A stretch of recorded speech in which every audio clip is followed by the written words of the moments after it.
A preocupação com a constituição da matéria surgiu por volta do século V a.C., na Grécia. O filósofo grego Empedocles estabeleceu a teoria dos quatro elementos imutáveis, onde toda a matéria era constituída por quatro elementos: água, terra, fogo e ar. A esses quatro elementos eram aliados as quatro qualidades: quente, frio, seco e úmido. Leucipo e Demócrito nos deram a primeira noção de átomo, indivisível, de várias formas e tamanhos e que eram eternos, sendo que cada substância possuía seu tipo de átomo e este variava de acordo com suas propriedades.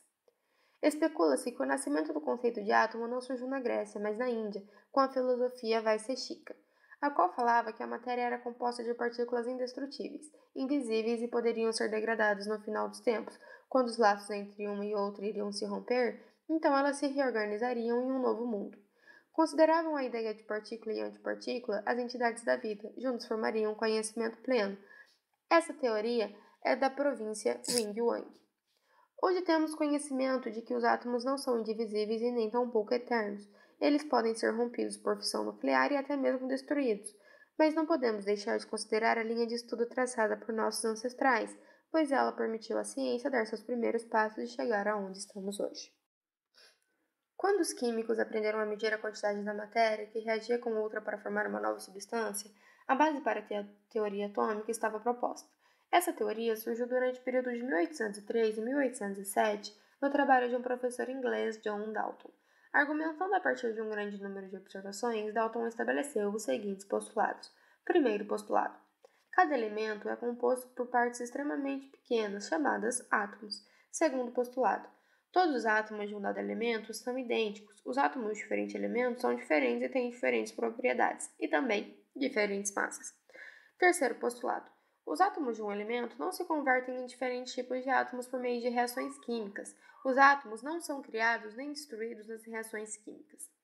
Quarto postulado: os compostos são formados quando os átomos de mais de um elemento se combinam. Um determinado composto tem sempre o mesmo número relativo dos mesmos tipos de átomo. De acordo com a teoria atômica de Dalton, átomos são os componentes básicos da matéria.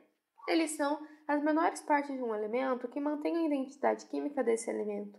Como observado nos postulados da teoria de Dalton, um elemento é composto de apenas uma espécie de átomo, enquanto um composto contém átomos de dois ou mais elementos. Nos anos em que se seguiram a 1855, quando se descobriu o tubo de raios catódicos, muitos cientistas estudaram as propriedades do elétron. Um tubo de raios catódico simples é um tubo de vidro em que foi feito um vácuo, tendo em cada extremidade elétrodos de metal, um negativo, o cátodo, e um positivo, o anódo. Quando se aplicam altas voltagens aos elétrodos, os raios catódicos fluem do cátodo para o anódo. Uma vez que os raios catódicos são um fluxo de elétrons, eles constituem um meio ideal para o estudo das propriedades do elétron. Os raios se movem em linha reta e são independentes do material dos elétrodos e do gás residual que existe no tubo. Eles tornam as paredes do tubo fluorescente, formam uma sombra quando se coloca um objeto em seu caminho e podem ser desviadas por um ímã.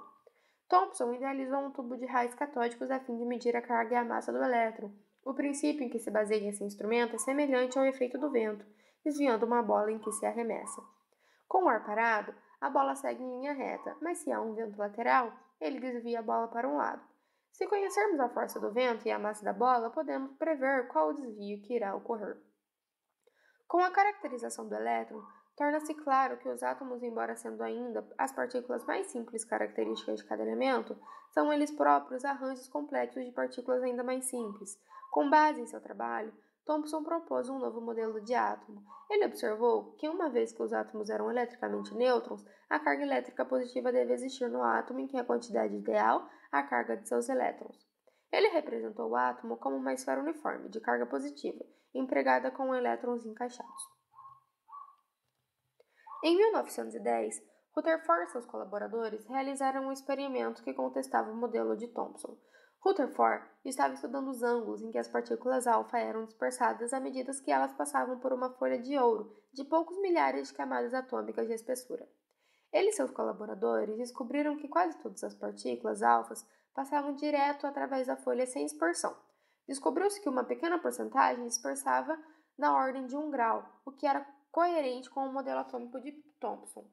Para completa surpresa de todos, observou-se uma pequena quantidade de partículas que dispersaram em ângulos grandes. Algumas partículas foram refletidas até para trás, na direção de onde provinham.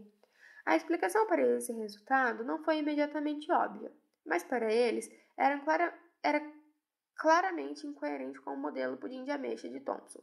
Por volta de 1911, Rutherford conseguiu explicar essas observações, postulando que a maioria da massa do átomo e de toda sua carga positiva residiam em uma região muito pequena e extremamente densa, que ele chamou de núcleo.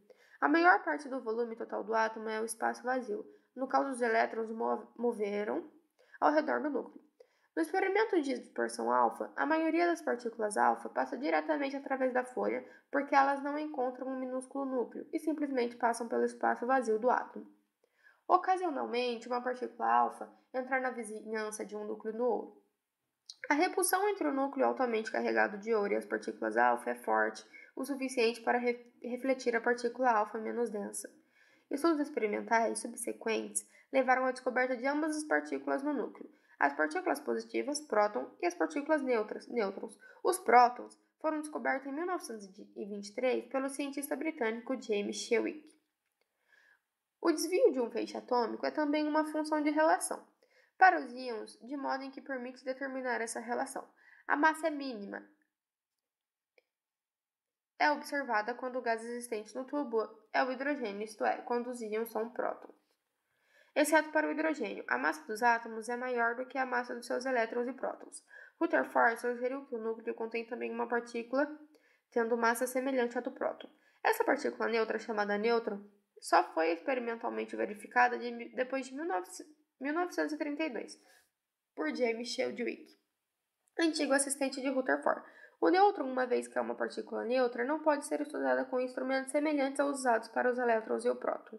Em vez disso, a massa do nêutron foi descoberta quase acidentalmente. Em experiências realizadas para outros fins, observou-se que as partículas alfa, chocando-se contra átomos de berílio, produziam uma radiação de energia extremamente elevada. Levando em consideração as massas e energias envolvidas nessa transformação, os cálculos de Chadwick mostraram que as radiações de energia elevada eram constituídas de uma corrente de nêutrons proveniente do núcleo do berílio. Essa corrente de nêutron pode penetrar através de folhas espessas de chumbo e, naturalmente, não é desviada pelos núcleos atômicos, porque é constituída de partícula neutra de densidade elevada.